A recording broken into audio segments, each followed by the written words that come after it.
და ძალიან საინტერესო სიუჟეტი ასევე წინ. მიწის ქვევითაც მესმის და მიწის ზევითაც. ასე ახსნა ბუნების სიყვარული და ის ენა, რომლითაც მამა ვიქტორ გიორგაძე ცოცხალ არსებებს, ცხოველებს, ფრინველებსა და მწერებს ესაუბრება. სწორედ ფრინველების განსაკუთრებულმა სიყვარულმა მიიყვანა უძველესი ტრადიციის ბაზიერობის შესწავლამდე. ერთი განსხვავებით მამა ვიქტორი არ ნადირობს. ის ბუნების იმ ნაწილს უკავშირდება, რომელთანაც ადამიანს ფეხი იშვიათად დაუდგამს. ნინო მჭედლური და ალექსანდრე წიფლაშვილი დაესწრნენ მამაოსთან ერთად მტაცებელი ფრინველისთვის სატყუარა ჩიტის დაჭერის პროცესს და ახლა შეგვიძლია რომ ერთად ვნახოთ უნიკალური კადრები სიუჟეტში.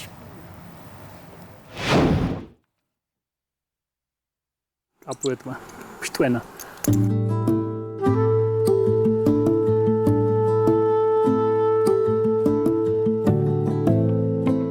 ეხლა გადის ტკივნეულ პროცესს. ასე დროს არ ნადირობენ, არ ავარჯიშებენ, არ შეიძლება ძირითადად იმიტომ ზის, რომ ბუმბულს იცვლის.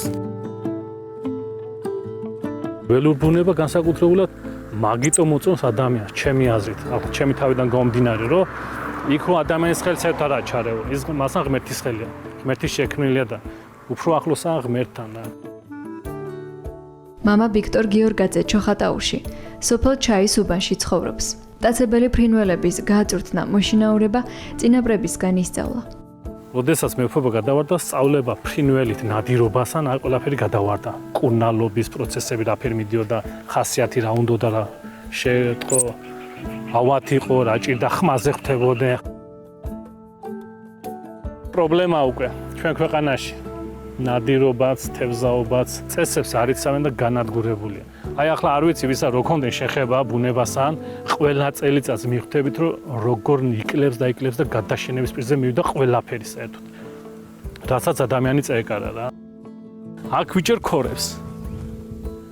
აი ტყე უკვე აქიდან ტყე იწყება. ეგ ფუტრის კამა გაკეთებული ხეზე. ველური ფუტკარი მოფრინდება და შედის შით. მე ჩამოიყვან. აი ეს არის ქორის და მიმინოს დასაჭერი ბადე რა.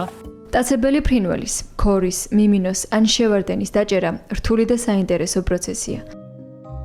მამა ვიქტორს შესწავლილი აქვს ყველა ფრინველი, რომელიც მის სახლს ტყიდან გადმოუფრენს.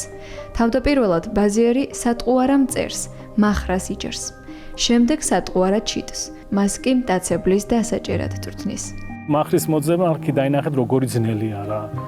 აი ზოგადად არის ნესტიან ადგილებში, ღელის პირებში დაერთვა თან ის რომ ეს შეწამლები რაღაცები რო ხდება ფაროსანას იმის კიდე ინახეთ რა გაწყდა მიწაზე ისეთი რაღაცები რომლებსაც ეს ჭამს.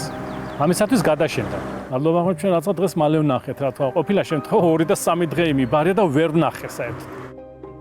ეს იშლება და მაგდება აი. მეტი აქ რომ მოფრინდება აქ დახტება თუ ზევიდან დახტება ამაზე. აი ეს რა ვარ ჩაიწევა. შეიწევა. დაიკეთება. გალია ისეა მოწყობილი, რომ ჩიტმა ღაჟომ მახრა დაინახოს, მაგრამ ვერ შეჭამოს.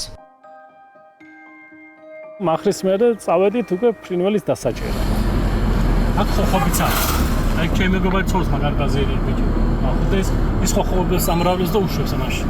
ხანდახან გზადად იგზას. გზაზე რომ სიავლის კი შეხვდა ჩიტისგან, დავუდეთ გალია ფერზე ვიზუალზე ვცნობ რომელი ჩიტია რა. მეტი და ძირითადად ისე უნდა ეძება ჩიტები ღობრებზე, სტოლბებზე, ხმელტოტებზე, ანუ სიდანაც მას უადვილდება მიწაზე დაკვირვება.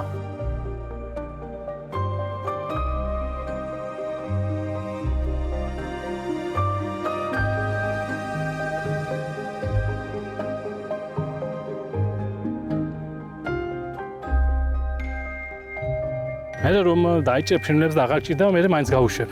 თან იმ მომენტში უშვებ და იმ დროს არის ზოგიერთი საზოგადოება გარემოს ვითამ დამცველი როა ცოდვა და მე ვერ ასტრებს გადაფრენას იცახიან არა და რა ვიცი ახლა სეზონი რომ მოვა და ფრინველების დაჭერას რო დავიწყებ თუ კი დაინტერესებს ვინმეს რომ დავამთავრებ ფრინველების დაჭერას კიდო გამოვალ ასე და ბუნებაში კიდო ვანახე რომ დანა და კიდო მერეც ასტრებს რა ამიტომ რომ ეგ პრობლემა არ არის ჩიც როცა დავიჭერთ უკვე უნდა უფრთხილდეთ გამოყვანიზოს წელი არ ეთკინოს ფეხი არ ვატკინოთ მოვიყვანოთ სახში უნდა დავაბოთ მე თოკებს თუ შევატყობთ რომ წელი ვერ აქვს და ფართხალობს და უკვე გაჩერდა და 2 საათი ვერ დაჯდა ჯოგზე რაღაცა ჯობია ჩიტი მოხსნათ და გაუშვათ ისე ბუნებაში რა შემდეგ როცა გამოვიყენებ და უკვე აღარ გვჭირდება შემდეგაც შეგვიძლია მოხსნათ და გაუშვათ ჩიტის გაწვრთნას, გამართვას ეძახიან. ხაჟო რომ აფრინდება, კვლავ ტოტზე დაბრუნება უნდა ისწავლოს.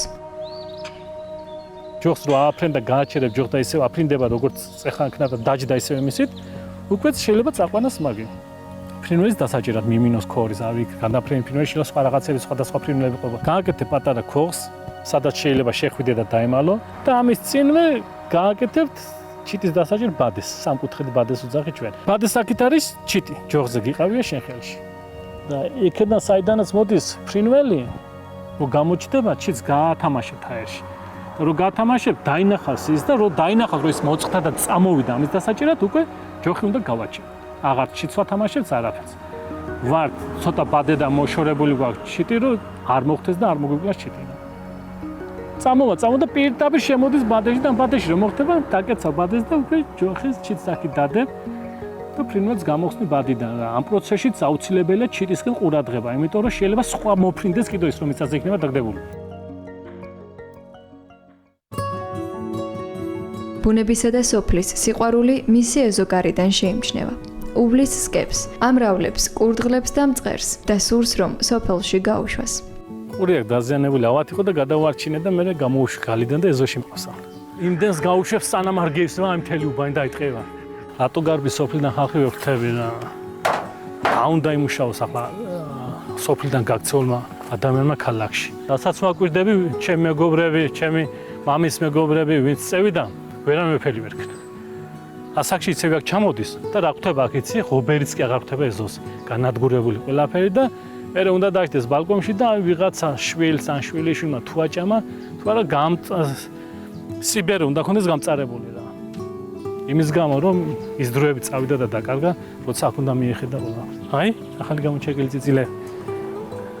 მამა ვიქტორი იმ გამოუსწორებელ ზიანს ეწუხს, რასაც ადამიანები ბუნებას აყენებენ. თავად არ ნადირობს, ფრინველებთან სიახლოვე უყვარს. ტრადიცია, რომელსაც აგრძელებს, ფრინველებზე დაკვირვების, მათი შესწავლის საუკეთესო გზაა. მიყვარს ბუნება ზოგადად რა, ბუნება და წყალი. და სულ გულისტკივილი არის ჩემთვის მაგი რა, ახლა ვინც მიცნობს, იცის რომ სულ დავბივა და სულ მაგაზე ჩუღრო. ბუნებას და წყალს აგია ჩვენი ქვეყანა რა, ღმერთმა აგი მოგცა ჩვენ. და თუ არ მოულით, არ გუფრთხილდებით. მე სხვა მოულის.